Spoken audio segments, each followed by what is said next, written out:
ఇంత అద్భుతంగా అసెంబ్లీని పక్కదారి పట్టిస్తున్నారంటే ఆయన వాగ్దాటితోటి 10 ఏళ్లల్లా మరి గత తెలంగాణ ఉద్యమంలో ఇంటికో ఉద్యోగం ఇస్తామని చెప్పి మోసం చేసి మీరు ఉస్మానియా యూనివర్సిటీకి 10 ఏళ్లల్లా పోలేని పరిస్థితి తెచ్చుకున్నది మీరు. ఆయన చెప్పే ఉద్యోగాల కథ ఎట్లున్నదంటే కోట శ్రీనివాస్ గారి యొక్క కోడి కథ.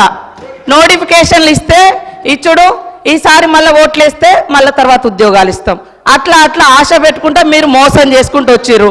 మరి ఆ 34,000 ఉద్యోగాలు 10 ఏళ్ళ అధికారంలో ఉండి మరి మీరు ఎందుకు ఇవ్వలేకపోయారని చెప్తున్నా. ఎందుకు ఇవ్వలేదు? ఇంకొకటి, దాదాపుగా ఈ రోజు వరకు మా నోటీస్కి వచ్చింది డబుల్ పెన్షన్స్.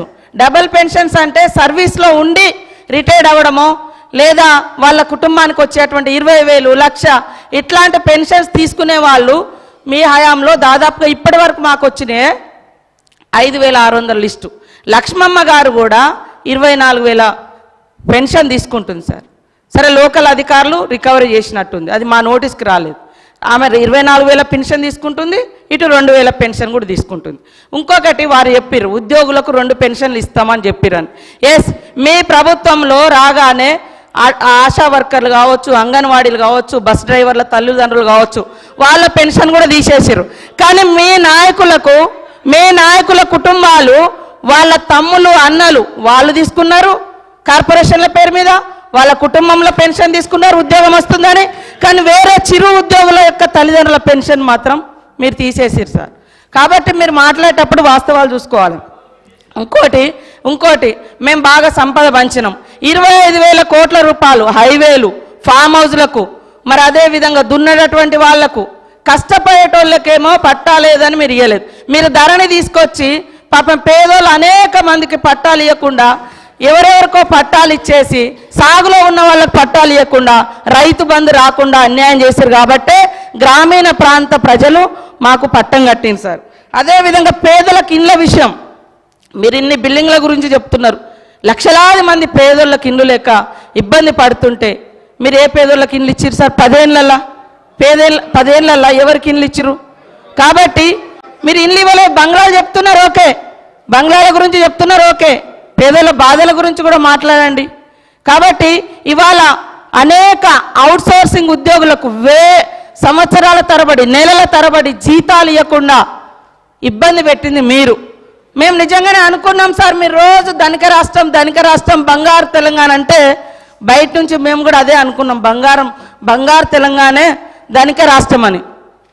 ఇవాళ మీరు ధనిక రాష్ట్రం ఇచ్చిపోతే మేమే మొత్తం అప్పులు చేసి ఇచ్చిన వాగ్దానాలు అమలు చేయనట్టుగా, మరి మీరెందుకు అమలు చేయలేదు? మేము 6 గ్యారంటీలు ఇస్తే మేము 500 గ్యాస్ సిలిండర్ అంటే మీరు 400కే ఇస్తామన్నారు.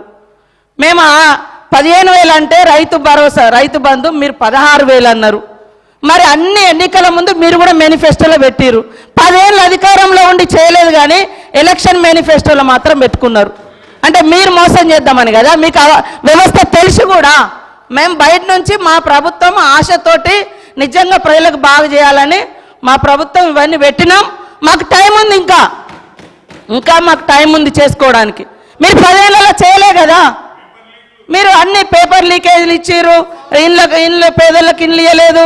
మీరు పెన్షన్ కూడా 57 సంవత్సరాలకే ఇస్తానని మీరు గతంలో 2014 నుంచి 18 వరకు అధికారంలో ఉన్నారు. 18లో మేనిఫెస్టోలో పెట్టారు. ఎప్పుడు ఇచ్చారు? 3.5 ఏళ్ళ తర్వాత పెట్టారు. అదేవిధంగా 2,000 పెన్షన్ కూడా ఎప్పుడు పెంచారు? మీరు అధికారంలోకి వచ్చినాక 6 నెలల తర్వాత పెంచారు. కాబట్టి ఇవన్నీ కూడా ఉన్నాయి. మేము అనుకున్నాం నిజంగా అద్భుతంగా ధనిక రాష్ట్రం ఉంది, రైతులకు ప్రజలకు అన్ని ఇద్దామని. కానీ 6 నెలలు సాధ్యం కాలేదు. కొన్ని మీరు రైతు రుణమాఫీ అని చెప్పి 8-10 ఏళ్ళు చేసిరు, అనేక విడతలుగా చేసిరు. మేము ఒక్కొక్కటి చేస్తున్నాం, ప్రజలు సంతృప్తిగా ఉన్నారు. కానీ బాధంతా మీకే కనబడుతుంది, 3 నెలల ఎలక్షన్ కోడ్కే పోయింది సార్, అది కూడా తెలుసు. కానీ పదే ఇవ్వలేదు. ఇవ్వకుండా మాకు ప్రజలు బుద్ధి చెప్పేటప్పుడు చెప్తారు. ఖచ్చితంగా ఇచ్చిన మాటకు మేము కట్టుబడి ఉంటాం. కొద్దిగా ఓపికతోటి ఉండండి. మీరు కూడా చాలా చేయలేదు, కానీ మేము చేస్తాం. సార్, మంత్రులు ఇట్లా డిస్టర్బ్ చేస్తే అధ్యక్ష ఓపికతో ఉండమంటున్నారు. ఓపిక ఉండాల్సింది మంత్రులకు, ట్రెజరీ బెంచెస్కి, మాకు కాదు అధ్యక్ష. ప్రజల తరపున అడగడమే మా ధర్మం. 100 రోజుల్లో చేస్తామని హామీలు